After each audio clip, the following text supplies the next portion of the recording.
I'm Darren Umley, and I need to tell you a little bit about myself.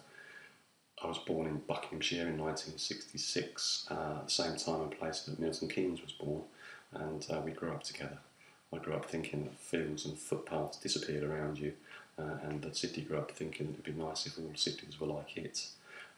But it did bring with it some really good education. A liberal school introduced me to art, and it saved me from the railway works where most of my family spent most of their lives. I graduated from art school in 1990 with the first class degree in fine art and 2 children. One of the things I really like about art is when complicated ideas are distilled down into really simple, elegant and beautiful images. So even if someone comes along and sees it and misses some of the detail and some of the meaning intended by the artist, they still take something away with them. Turner's paintings, I see a bit like that, where a really complicated relationship between the artist and the landscape is put together with a sort of game-changing and breathtaking beauty.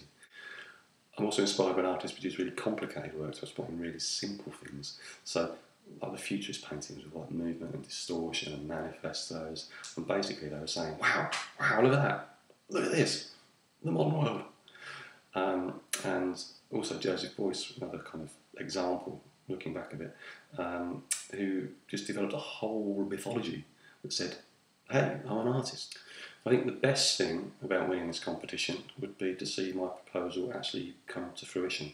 Not so much about the pride of the artist, although he'd probably turn up for the party, I think, but also to see the visual impact of the work. I see a few planes pushing back from their stands or queuing up for takeoff in this version of proposed Olympian majesty.